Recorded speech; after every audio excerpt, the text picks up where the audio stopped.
Folks, we got to talk about Game 4 of the NBA Finals. I thought it was an incredible game. I think this has been an incredible series. And I think a lot of what we saw last night in the game, the presentation from the fantastic ESPN, what a great broadcasting network they have, and the dialogue following the game, really just sort of, it speaks to where we're at in NBA discourse right now and some of the problems I have with it. You have been clickbaited a little bit. I will say that. The title of this video, you might click it thinking, oh, he's going to shit on the officiating. It's what everyone's upset about. Nay. That's not the case. All right. I do think this game and just sort of the stuff following it speaks to a lot of the problems the NBA has right now. And we'll get into that. But I wanted to just ramble a little bit. My live stream reaction to this game got copyright not strike, but blocked. I can't upload it, so that sucks. And I have nothing to do. I'm sitting here with a broken ankle. I'm on painkillers. My ankle hurts like shit. I just figured let's ramble. You'll probably get more of these ramble videos over the course of the offseason and stuff like that, so be ready for that. But I want to talk about this game. I want to talk about this series in a little bit more depth. I think this has been a great series so far. I think it's been phenomenal. I think there's a pretty good chance we get a Game 7. We haven't had a Game 7 in the NBA Finals in 9 years. And I do think as fans, we have deserved this, right? We deserve an NBA Finals like this. Truth be told, there just haven't been that many great final series over the last decade. And the last two that we have had, the Celtics, Mavs, Nuggets, Heat, were two of the worst final series we've had in the last 10 years. So as fans, we do deserve this. This series has been much more competitive than I honestly initially thought that it would. And the Thunder, they were on the ropes last night. It looked like for most of the game that they were going to fall down 3-1 in this series. It looked like the Pacers were in control. And throughout portions of the game, when the Pacers had a chance to go up 12 points at times, missing threes when they were up 9, it felt like the Pacers just had the Thunder figured out. It felt like the Thunder were tired. Shea looked gassed at times in this game, and the Pacers were just generating good look after good look after good look. And entering the fourth quarter, it kind of felt like, oh my God, like this is going to be one of the most improbable championships we've ever seen. Like, what does this mean for the Thunder? And then the Thunder won the fourth quarter 31-17. Their defense turned it up times a million, and Shea Gilgeous-Alexander put on a masterclass. And we're going to talk about it because I know what you guys are going to say, but look, the reality is that was a masterful performance by Shea Gilgeous-Alexander in the clutch of this game. But it really starts with the defense from the Thunder. I mean, look at the shot chart from the Pacers. And they got, they just missed a lot of shots. I think they were 0 of 8 from 3. One of them was just like a last second heave by Tyrese Halliburton. So 0 of 7 if you don't want to count that one. From 3, I want to say they shot, let's see, we have the shooting percentages right here. 27% from the field in that fourth quarter. And it was just, the game slowed down so dramatically. The Thunder did not allow the Pacers to play with pace, especially in the last 5 or 6 minutes of the game. And it was just difficult shot after difficult shot after difficult shot. And again, they went 0 of 8 from 3, and you can just sort of chalk that up to bad shot making. But if you want to go back and look at some of these clips, I mean, it's difficult end of shot clock shots. Like here's Nesmith, 3 seconds left. That's a good closeout by Caruso. That's a tough shot to make. We've seen the Pacers make that shot, but that's not like it's an easy, uncontested, wide open shot. We've seen Nesmith make this shot. Some of it's just missed shots. But by and large, it was really good Oklahoma City defense, which we've seen all season long. I mean, this is a tough shot right here. Great closeout by Kenrich Williams. We also had, and this is where it started to really get bad with about the 3-minute mark. I accidentally clicked on the wrong thing. I don't understand why this is so difficult to navigate this website. Pacers up by 2. I thought this shot right here, Tyrese Halliburton sort of got a little too big for his boots. I think he saw the viral TikToks. I think he saw the edits. He heard the funk music going on, the burn, like the edits and stuff like that. He saw his legacy on the line here with this shot. A fantastic defensive play by Shea Gilgeous-Alexander. It was a lot of settling for tough shots, which is what this, and Chet, by the way, we'll talk about Chet here in a little bit, but his defense I thought was phenomenal in this game, especially late down the stretch. The Pacers defense, or the Thunder defense, just ramped it up times a million. And it's a big reason why they won the game. Another reason why they won the game was, look, here's the reality, right? Shea Gilgeous-Alexander was incredible in this one. He had the most clutch points of any player in an NBA Finals game since 1971. Let me rephrase that. Shea was incredible down the stretch. Because what's funny is I did not think Shea had a very good game. In fact, I thought Shea was actually having a pretty terrible game up until the fourth quarter. He had no assists. That's what we'll talk about quite a bit. He had no assists in this game.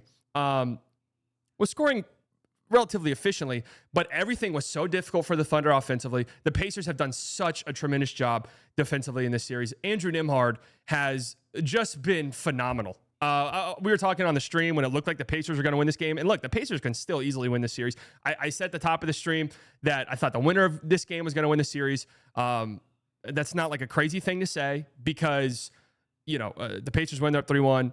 The Thunder win, it's 2-2 with 2 of the next 3 games in Oklahoma City. I feel a little bit differently. I just do. I still think the Pacers can win this series. Absolutely. I do. I don't necessarily feel like it's over.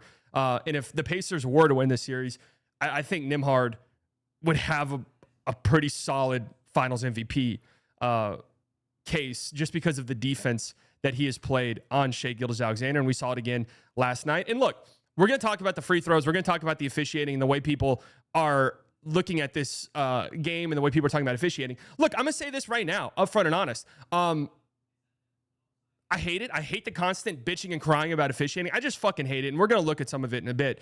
But Nembhard's done a fantastic job on Shai in this series.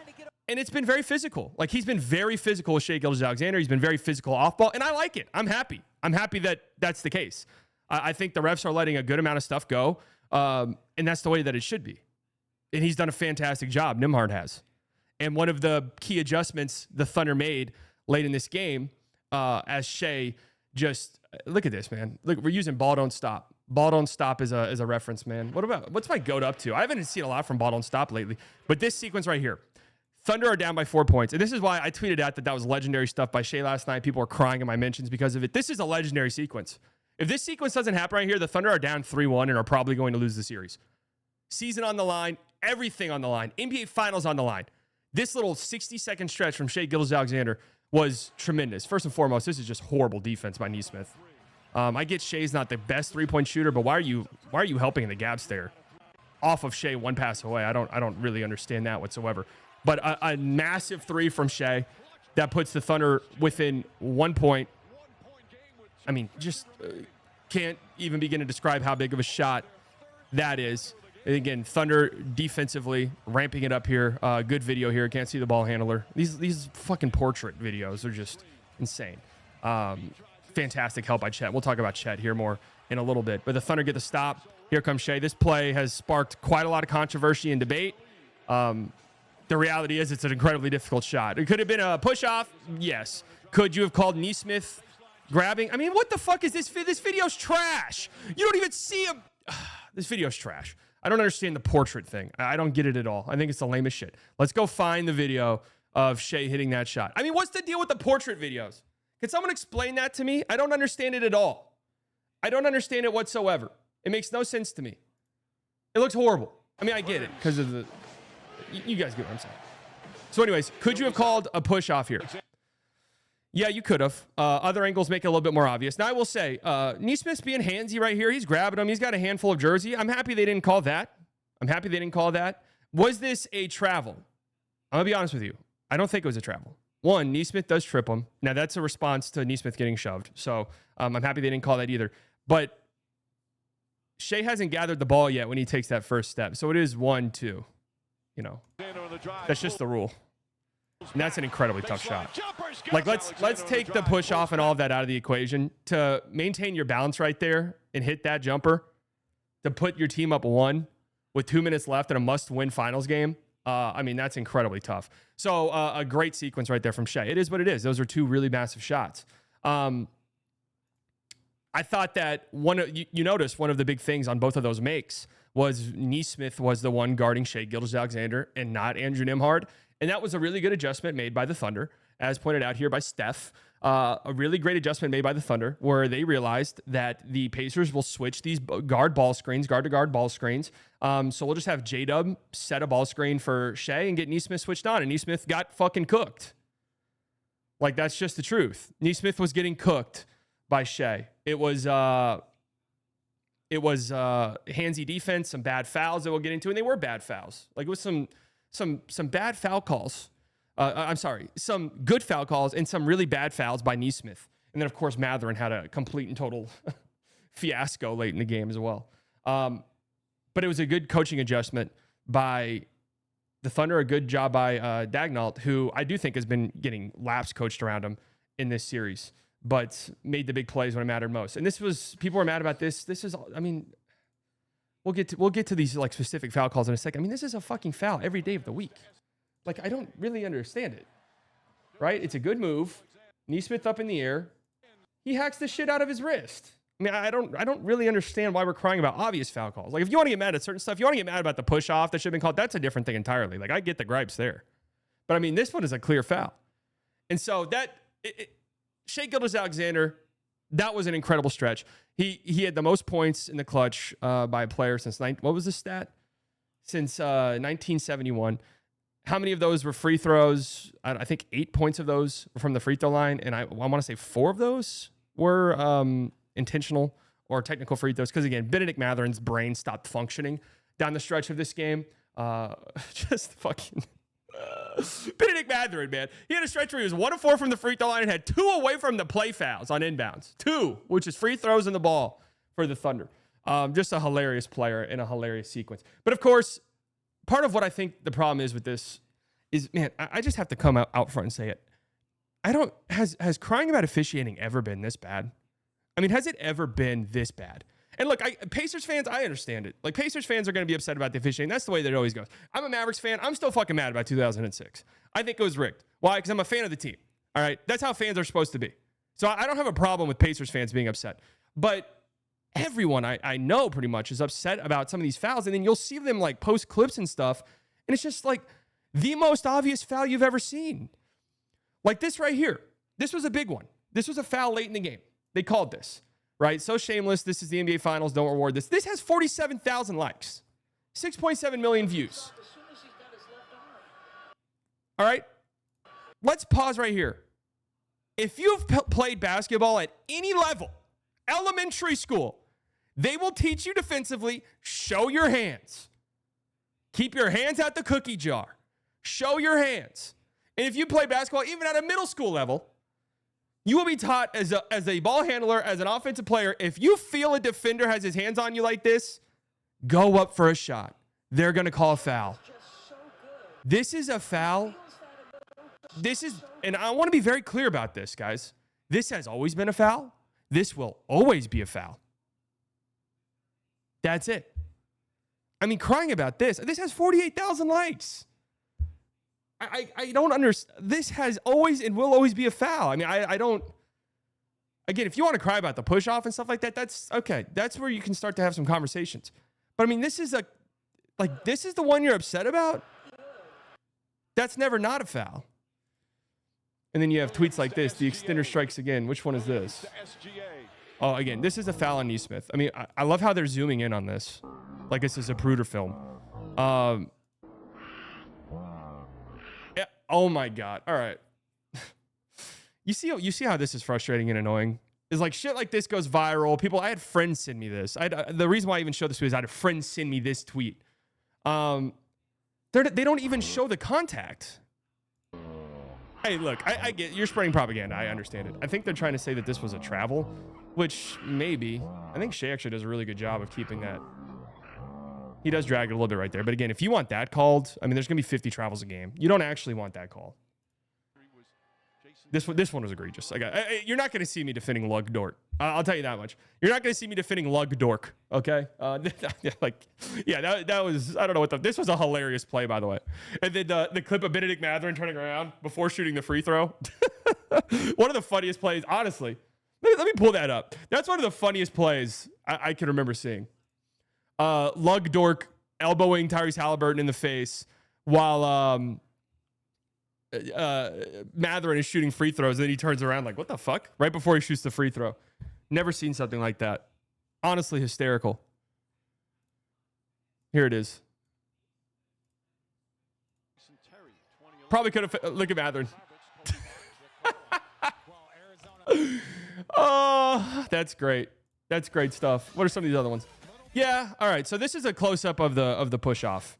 You know, Nesmith's being handsy and grabby. I don't want them to call that a foul ever. This is just good physical defense. Okay. Push-off.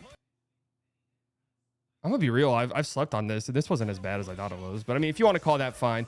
As far as the travel goes, again, I don't think that's a travel. I don't think that's a travel. And then if you want to call it the travel, Nesmith did trip him, technically. And also on this play right here, if you want to say it's a travel, again, Nesmith did clip his foot right there. I'm just saying, if you want to slow these down Zapruder film style, you got to look at all of it. But I am so tired of the crying. This one probably could have been a foul. But I want to say all of that to lead up to this, which is that this has been an incredibly physical series. The Pacers are playing very physical as well. And last night was a free throw fest for both teams.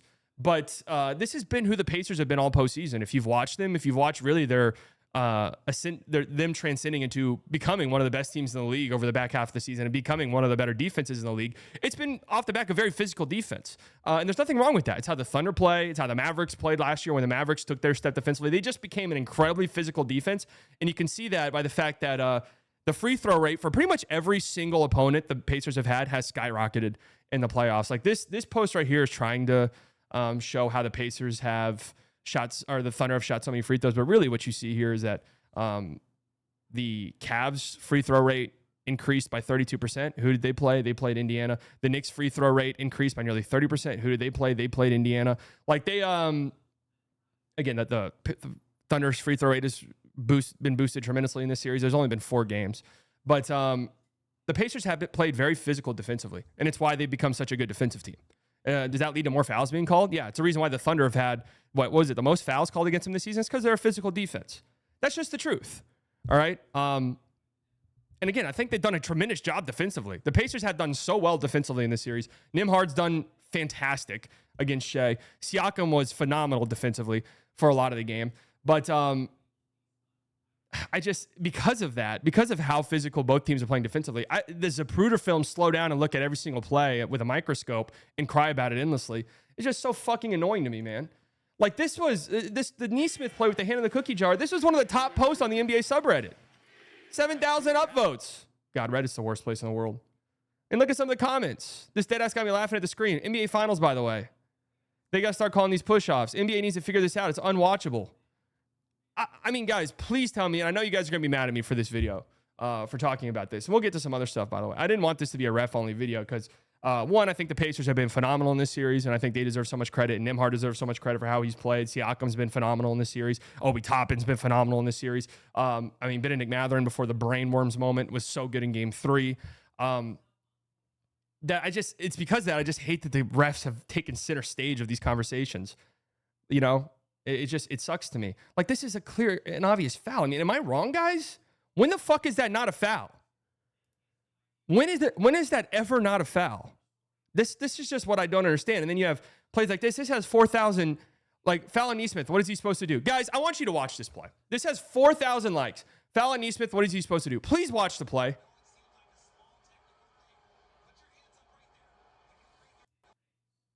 I mean, guys, look, I get, like... We're crying about this? I can't take the crying stuff seriously. You're crying about this? Like, what are we doing?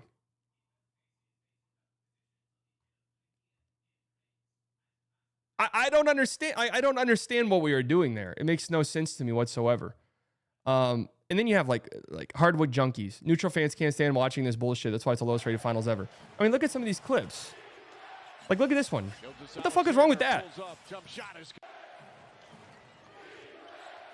Alexander, one-on-one, Nembhard. Jump shot is...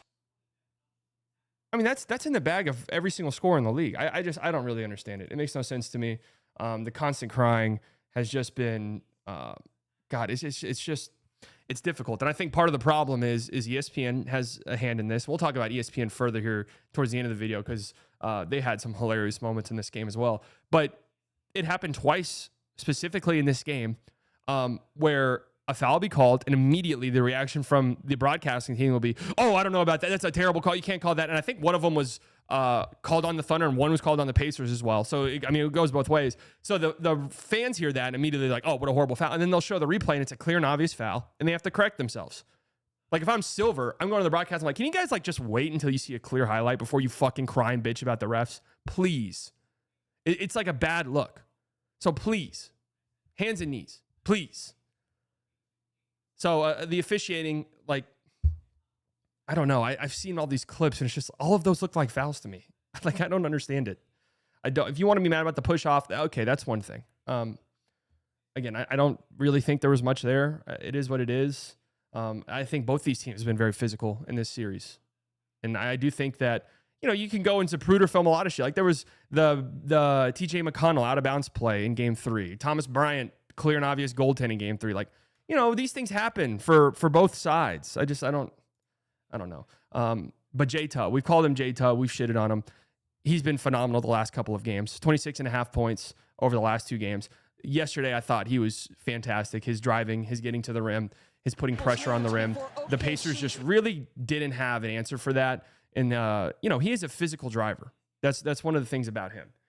So it's a difficult cover. And I thought that he did a good job being more aggressive. Now, he did have this turnover problem. I think there's a big reason why the Thunder's offense looks as stagnant as it does at times, especially when Shea goes to the bench, is because J-Dub's shoddy handle and decision-making at times. But the pressure that he was putting on the rim last night was huge for them, and they absolutely do not win this game without him, and they're not even really in a position to make the comeback because, again, I didn't think Shea was really that great through the first, 40 minutes of this game. And J-Dub, he deserves J-Dub. J-Dub and Chet, who we'll talk about here in a second, deserve a ton of credit for keeping them in it. I mean, this play has been talked about as well. I was kind of surprised the Pacers didn't challenge this. I would have been interested to see what the call would have been. I will say, the moment that J-Dub goes up, the defender has to be set. That is the rule. It would have been interesting to see how they called that. It would have been interesting. I am surprised they didn't challenge it. My gut tells me it probably would have stayed on it probably would have remained a foul, but it would have been an interesting. I mean, that's such a tough shot. That's great defense. So J-Dub, I thought, had a really impressive game in this one, especially when they needed him. I mean, this is just a great drive, great finish, just great play by J-Dub. The patience, a good seal by Hartenstein on Miles Turner right there too, and again, good job by J-Dub being patient and letting that play out. That tied the game, and then this drive right here, just aggressive. Really good stuff to tie the game. And Chet deserves a ton of credit as well for his defense, getting put on an island defensively against some of the Pacers guards. I thought he did a tremendous job. I think there was a stat that the Pacers were 0-4 in the last 5 minutes or so going at Chet. It's been a frustrating series for Chet. There's no two ways around it. Frustrating playoffs, especially offensively. But when he's mucking things up defensively like this, the Thunder are really hard to beat, man. Really hard to beat. I mean, you see what I'm saying? Like, God, it's so annoying. So annoying. I do question. I think some people just are more in love with the narratives and storylines of basketball than they are basketball itself. So when the storylines don't go their way, it's just endless crying. It just is. All right, let's get to a credible win for the Thunder. They really pulled the Pacers on the Thunder. It felt like the Thunder had no business winning this game whatsoever, and then they just pull it out their ass at the end. And you leave the game thinking, how the fuck did they win that? How did they end up winning that game? That's what the Pacers have done, at least once in every series. And the Thunder do it, and now we have a best-of-3 series, 2 in OKC. I think it's going to be great, and I do kind of think we're getting Game 7, and I don't know. I think it's a toss-up, honest to God. But this was a big storyline as well. So I initially gave Stephen A. Smith some bail because all I saw was the screen grab of this, and I didn't know if it was during a timeout or whatever. But no, this is actively in the middle of a play. Stephen A. Smith playing solitaire on his phone. I've seen some think pieces on this, on why this is actually really bad for the NBA. Look, I mean, if you take Stephen A. Smith's basketball opinion that seriously, that's kind of on you. He's an entertainment guy through and through. We know this. ESPN sold their soul a long time ago. They saw the success of First Take with Skip Bayless and Stephen A. Smith and decided that's going to be who we are.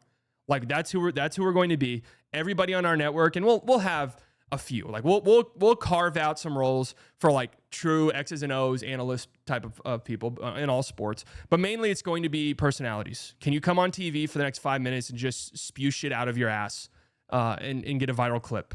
Marcus Morris and Markieff Morris. Do you guys mind coming on here and just saying some absolute fucking nonsense for the next 5 minutes? Kendrick Perkins. Who the fuck would have thought Kendrick Perkins would have been a huge face in the media following his playing career? Who could have possibly thought that? But the thing is he sold his soul and he's willing to just spew utter nonsense for 2 hours a day. So he's, doing very well on ESPN. Congratulations to him. Now, it's just, I've seen some people said you pay $100 million for Stephen A. Smith to do this. Again, Stephen A. Smith is an entertainer. Now, where I do have problems here, okay? Now, where I'm going to be that one woke friend Where I do have problems with this is the fact that Stephen A. Smith, we know this, doesn't watch the games. That's not a surprise. I've told you guys this forever. I've told you guys this forever, that these talking heads don't really watch the game. These talking heads really don't watch the game. They usually have somebody that's in their ears, interns or whatever the case may be, who are telling them, hey, this is what happened last night. Hey, go with this, whatever the case may be. Now, where I do have a problem, right? And this is just a problem I have in general, is when you have guys like this who don't really watch games, don't really know what they're talking about by and large, but then are just openly giving gambling advice. Now, for me, this should not be legal under any circumstances, that ESPN can have its own sports book and advertise it. Why do I not think this should be legal? Because they're the biggest sports broadcasting company there is. They can manipulate gambling lines. They can manipulate where money is going very easily, incredibly easily. I do have a problem with the fact that this is a network that employs reporters who break news stories, reporters who know things before the public, and has their own sports book. I think that's incredibly dangerous. Full stop. I think it's incredibly dangerous. But you also have Stephen A. Smith, who's just like, hey, I follow my parlay, and I'm giving you a boost token. Now it's plus 275 instead of plus 225. If you take out a second mortgage on your house, you'll get your next bet free. 15 points each. Did this hit? Tyrese Halliburton, Pascal Siakam, Jalen Williams, and Chet Holmgren. Did that hit? No. It did not hit.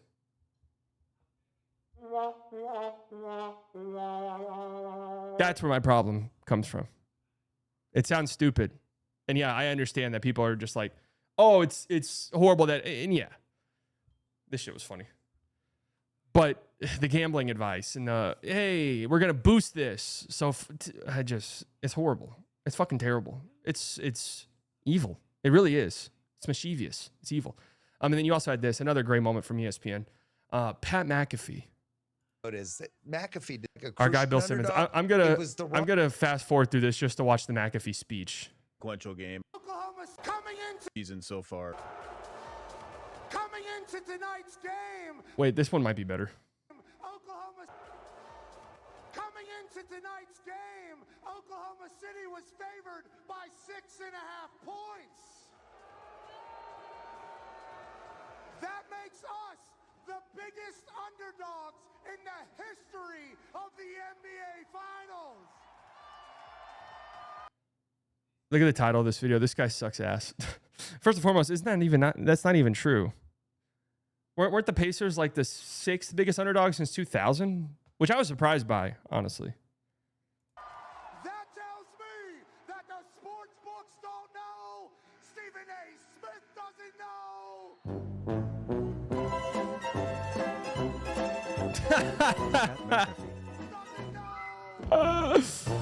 Oh shit! Damn, that's true. That they were 6.5 point underdogs and they lost by 7. You hate to see that.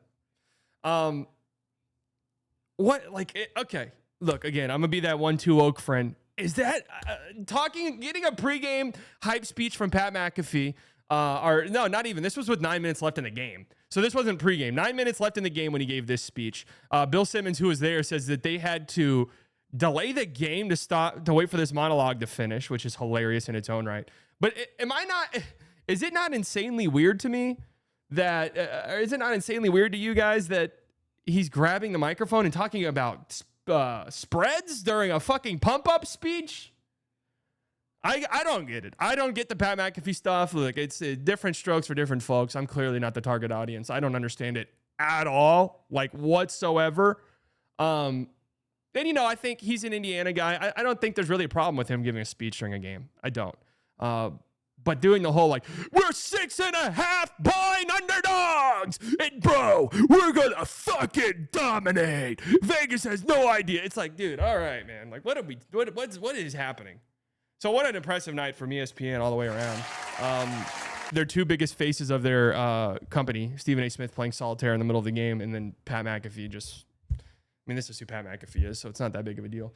But man alive. And also the broadcasting team. It's just, I think they've done terrible. I think this broadcasting team sucks. I mean, Richard Jefferson, I think, is fine. Doris Burke is fine, but it does just kind of go back to the whole presentation of the finals. I mean, let's just go back and look at some of these clips and some of these plays. I mean, it's been talked about to death, but I mean, I just can't help but feel like there's just not YouTube TV. Like, I hate to even do this because it's been talked about ad nauseum, but we can't just put a decal on the court. They tried to do the superimposed one. It looked fucking terrible.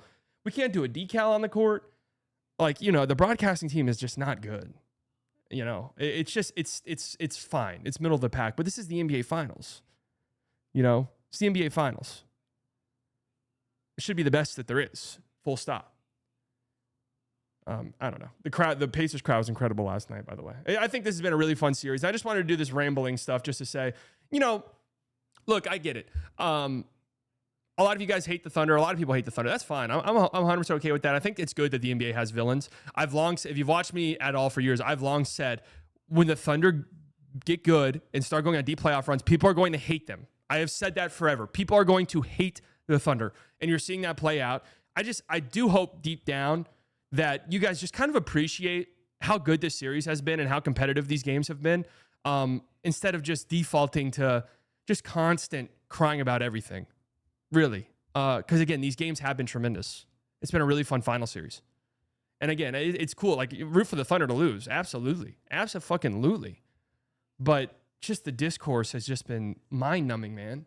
I mean, we're talking about clear and obvious fouls and crying about them. That's just where we're at. Anyways, I hope you guys like this rambling stuff. Let me know if you guys enjoy this type of content, because if so, I'll keep it going. If not, I'll stop.